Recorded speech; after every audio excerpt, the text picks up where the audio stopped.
प्रभु तेरे वतन का अनुभव जो कर लेता एक बार। प्रभु तेरे वतन का अनुभव जो कर लेता एक बार, उसका तो मन हो जाता है सभी हदों से पार।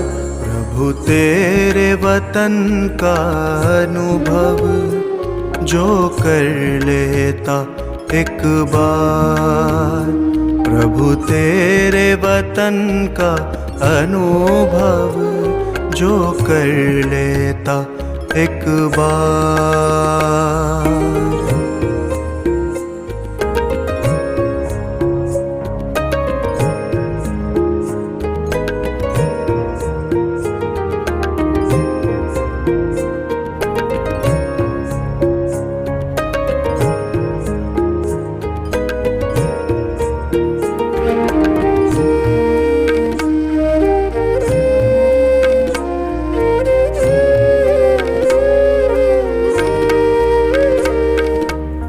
बिखर रहा प्रकाश यहाँ दिव्य लाल सुनहरा,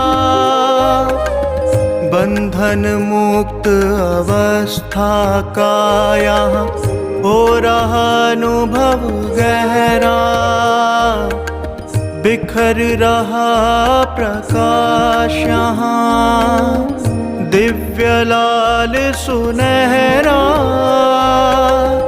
बंधन मुक्त अवस्था का यहाँ हो रहा अनुभव गहरा।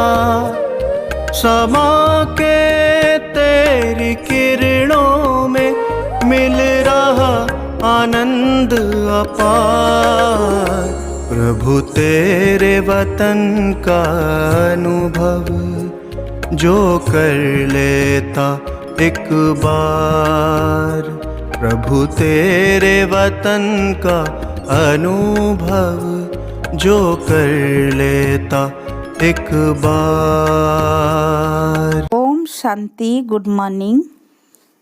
26 फरवरी 2022 प्रातः मुरली। बाप दादा मधुबन। मीठे बाबा बोले, मीठे बच्चे रोज अमृत बेले ज्ञान और योग की वासधूप जगाओ तो विकारों रूपी भूत भाग जाएंगे। प्रश्न, कौन सी एक भूल अनेक भूतों को अंदर में प्रवेश कर देती है? उत्तर, मैं आत्मा हूँ, यह बात भूलने से अंदर में अनेक भूत प्रवेश हो जाते हैं। देह अभिमान का भूत सबसे बड़ा है, जिसके पीछे सब आ जाते हैं। इसीलिए जितना हो सके देही अभिमानी बनने का पुरुषार्थ करो। गीत। आज अंधेरे में है इंसान। ओम शांति। बाप बैठ बच्चों को इस गीत पर समझाते हैं। भगत भगवान से चाहते हैं कि भगवान आकर हमारी आँखों को अपना साक्षात्कार करा दे। अब तुम बच्चे तो सन्मुख बैठते हो, तुमने ईश्वर को पाया है, इन आँखों से देखा है। ईश्वर को कैसे पाना होता है वह खुद ही आकर बताते हैं, अर्थात यह नॉलेज देते हैं, समझाते हैं इस तन द्वारा। तुम सब आत्माएं भी इस तन द्वारा अपना अपना पाठ बजाती हो। बिगर शरीर तो कोई पाठ बजा न सके, पाठ आत्मा ही बजाती है शरीर द्वारा। शरीर के नाम भी भिन्न भिन्न रखे जाते हैं। आत्मा तो एक ही है, आत्मा खुद कहती है और बाप भी समझाते हैं कि 84 जन्म आत्मा लेती है। आत्मा कहती है हम एक शरीर छोड़ दूसरा लेते हैं। शरीर तो नहीं कहेगा ना। अब तुम बच्चे तो जान गए कि हम आत्मा है, न कि शरीर। बाबा आकर हमको आत्म अभिमानी बनाते हैं। इस शरीर द्वारा आत्मा ही सब कुछ करती है। शरीर के अंदर आत्मा कहती है, इस शरीर द्वारा मैं चलता फिरता हूँ। मैं आत्मा जज, वकील आदि बनता हूँ। आत्मा कहती है, हम इस शरीर द्वारा राजयोग सीखते हैं, फिर जाकर राजा रानी की लिबास पहनेंगे। अब तुमको आत्माभिमानी बनाया जाता है। देह अभिमान में आना यही पहले नंबर की भूल है, जिससे फिर और भूलें भी होती है। इसको देह अभिमान का भूत कहा जाता है। हर एक मनुष्य में 5 भूत तो हैं जरूर। भूतों को भगाने के लिए ही वास्तुप किया जाता है। इन 5 विकारों रूपी भूतों के लिए वास्तुप है ज्ञान और योग। यह कोई जल्दी नहीं भागते हैं। उन्हों को भट्टी में डाला जाता है, क्योंकि यह 5 विकार बड़े पुराने दुश्मन है। बाबा कहते हैं, बच्चे, तुम्हारे में इन भूतों की प्रवेशता हुए आधा कल्प हुआ है, जब से रावण राज्य चला है। बरोबर भारतवासी रावण को दुश्मन समझकर जलाते हैं। एक बार इनका खात्मा हुआ है, तब फिर रस्म चली आती है। इस समय तुमने इन 5 विकारों पर विजय पाई थी। रावण मुर्दाबाद हो गया था आधा कल्प के लिए। बच्चे कहते हैं, फिर बाबा यह कब जिंदाबाद होगा? बच्चे, फिर आधा कल्प के बाद जिंदाबाद होगा। अपना राज्य करेंगे। कहते हैं ना, राम राज्य चाहिए। तो अब कौन सा राज्य है? रावण राज्य है ना। सतयुग में रावण राज्य ही नहीं होगा, वहाँ होगा राम राज्य। अच्छा, राम राज्य के पहले पहले राजा रानी कौन थे, यह भी कोई जानते नहीं। राम राम कहते हैं तो राम को ऊपर ले गए हैं, कृष्ण को नीचे ले गए हैं। सतयुग का तो जैसे उन्हों को पता ही नहीं है। तुम प्रदर्शनी में भी लिख दो कि हरेक मनुष्य में 5 भूतों की प्रवेशता है। कम से कम 7 रोज भट्टी में रहे, तब यह भूत सब भागे। उन्हों को ज्ञान और योग का धूप चाहिए। उनके सिवाय कभी मुक्ति, जीवन मुक्ति पा नहीं सकेंगे। इस ज्ञान और योग का इंजेक्शन एक ही सर्जन के पास है। अब यह ज्ञान आत्मा को मिल रहा है। आत्मा समझती है कि बाबा हमको समझा रहे हैं, और कोई भाषा में ऐसे नहीं कहेंगे कि परमपिता परमात्मा हमको पढ़ा रहे हैं। भगवान खुद भी निराकार, तो बच्चे भी निराकार। निराकारी साकार शरीर द्वारा साकारी बच्चों को ज्ञान दे रहे हैं। यह तुम अच्छी तरह जानते हो, परंतु चलते चलते कई बच्चे भूल जाते हैं। भूलने का भी पहला कारण है देह अभिमान का भूत। उसको भगाने का अमृत वेले ही पुरुषार्थ करना है। अमृत वेले बाबा की याद अच्छी रहती है। कहते हैं ना, सिमर सिमर सुख पाओ। अमृत वेले का ही कायदा है। भगत लोग भी अमृत वेले ही सिमरन करते हैं। राम सिमर प्रभात मोरे मन। आत्मा बुद्धि को कहती है कि राम सिमरो। भक्ति मार्ग में तो ऐसे ही टोटके बनाते हैं, यह कोई रियलिटी में नहीं है। समझते नहीं कि काम की भूत है। तुम लिख सकते हो, सब में 5 भूत है। पहला नंबर में है देह अभिमान, फिर सेकेंड नंबर में काम महाशत्रु। आगे स्कूल में भी पढ़ाते थे कि तुम आत्मा हो, यह शरीर 5 तत्वों का बना हुआ है। आत्मा अविनाशी है, शरीर विनाशी है। अब तो ये पढ़ाई आदि कुछ नहीं है। अब तुम बच्चों को पूरा परिचय दिया जाता है। प्रेसिडेंट को जरूर प्रेसिडेंट कहेंगे, प्राइम मिनिस्टर को प्राइम मिनिस्टर, दोनों की एक्ट अपनी अपनी है। वैसे परमपिता परमात्मा और त्रिमूर्ति उन्हों की भी एक्ट अपनी अपनी है। शिव को कहा ही जाता है पतित पावन। वह ब्रह्मा द्वारा पतितों को पावन बनाते हैं, उनकी यह ड्यूटी है। अब बड़े ते बड़ा तो है शिव। शिव बाबा कब जन्म मरण में नहीं आते हैं, बाकी ब्रह्मा द्वारा सर्विस करते हैं। शिव बाबा है एवर प्योर। ब्रह्मा विष्णु पुनर्जन्म में आते हैं। शिव बाबा तो करण करावन हार है। इस समय बाबा मीठे झाड़ का सैपलिंग लगा रहे हैं। जो और धर्मों में कन्वर्ट हो गए होंगे वह सब निकल आएंगे। तो यह इतनी समझानी नया कोई सब समझ न सके। 7 रोज भट्टी में पड़ने के सिवाय मुक्ति जीवन मुक्ति कोई पा नहीं सकते।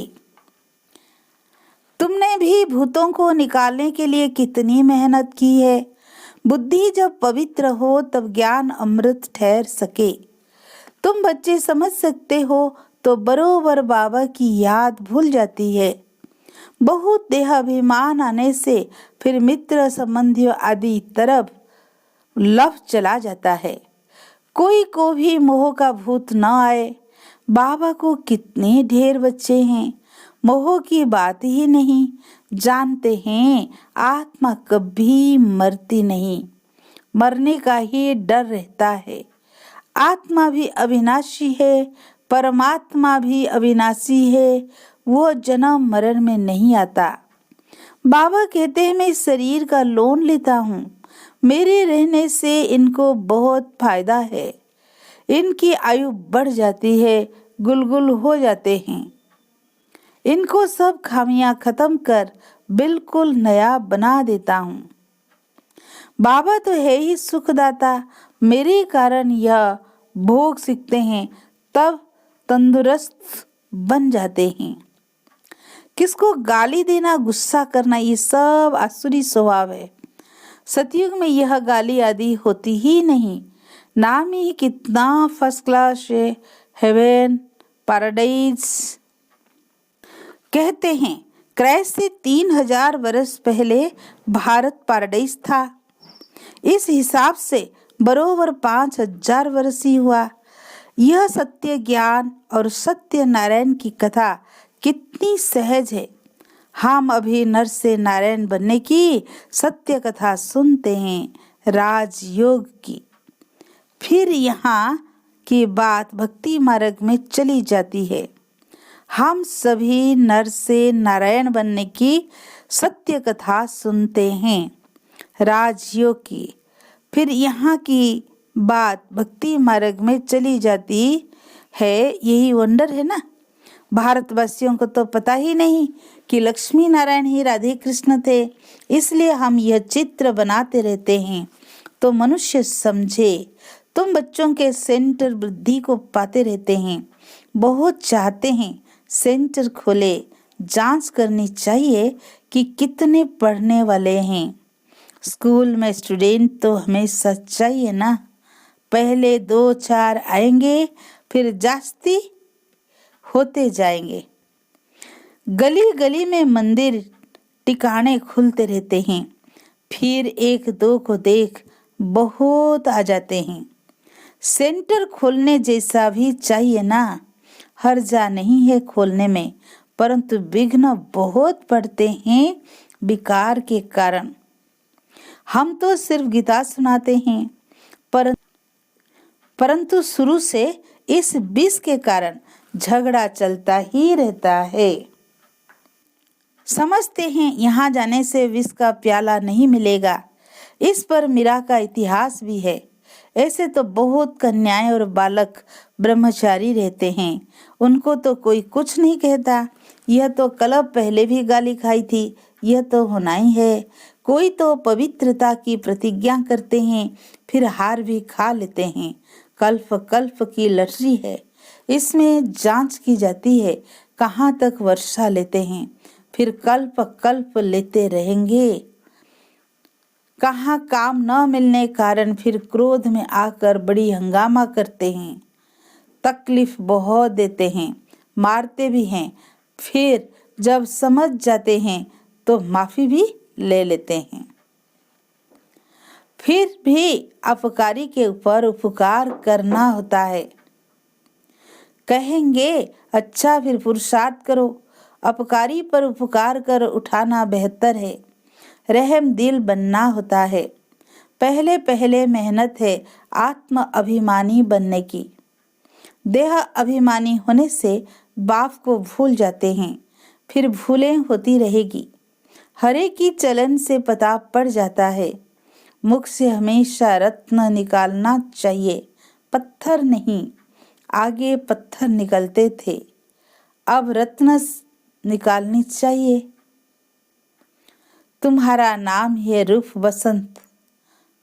बाबा भी रूप बसंत है, ज्ञान का सागर है और उनका रूप ज्योतिर्लिंगम दिखाया है, परंतु है स्टार। पूजा के लिए बड़ा रूप दिखा दिया है। अच्छा, मीठे मीठे सिकी लधे बच्चों प्रति माता पिता बाप दादा का याद प्यार और गुड मॉर्निंग। रूहानी बाप की रूहानी बच्चों को नमस्ते। हम रूहानी बच्चों की रूहानी बाप दादा को याद प्यार गुड मॉर्निंग, नमस्ते नमस्ते। शुक्रिया प्यारे बाप दादा को, शुक्रिया शुक्रिया। धारणा के लिए मुख्य सार। फर्स्ट पॉइंट, पहले पहले आत्म अभिमानी बनने की मेहनत करनी है।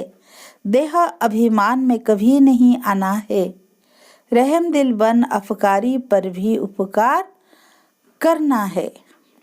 सेकंड पॉइंट, भूतों को भगाने के लिए अमृत वेले विशेष याद में रहने का पुरुषार्थ करना है।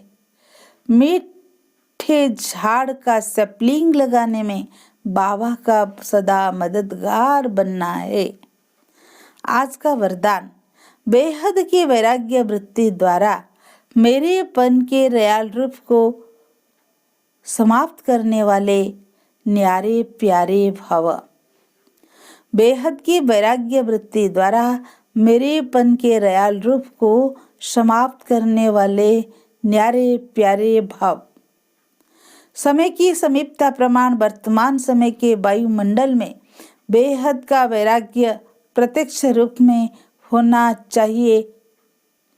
यथार्थ वैराग्य वृत्ति का अर्थ है सर्व के संबंध संपर्क में जितना न्यारा उतना प्यारा। जो न्यारा प्यारा है वह निमित्त और निर्माण है, उसमें मेरेपन का भान आ नहीं सकता। वर्तमान समय मेरापन रयाल रूप से बढ़ गया है। कहेंगे ये मेरा ही काम है, मेरा ही स्थान है, मुझे ये सब साधन भाग्य अनुसार मिले हैं। तो अब ऐसे रयाल रूप के मेरेपन को समाप्त करो। आज का स्लोगन, पर चिंतन के प्रभाव से मुक्त होना है तो शुभ चिंतन करो और शुभ चिंतक बनो। मातेश्वरी जी के अनमोल महावाक्य, हम ब्राह्मण कुल का छोटा सा संसार।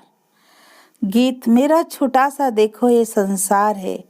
यह गीत किसी समय का गाया हुआ है, क्योंकि संगम समय ही हम ब्राह्मण कुल का छोटा सा संसार है। वह हमारा कौन सा परिवार है, वह नंबरवार बतलाते हैं। हम परमपिता परमात्मा शिव के पुत्र हैं। ब्रह्मा सरस्वती की मुख संतान है और विष्णु शंकर हमारे ताया जी है और हम आपस में सभी भाई बहने ठहरे। यह है अपना छोटा सा संसार, इनके आगे और संबंध रचा ही नहीं है। इस समय का इतना ही संबंध कहेंगे। देखो हमारा संबंध कितनी बड़ी अलमाइटी से, अथॉरिटी से है। हमारा ग्रैंड पापा है शिव, इनका नाम कितना भारी है। वो सारी मनुष्य सृष्टि का बीज रूप है।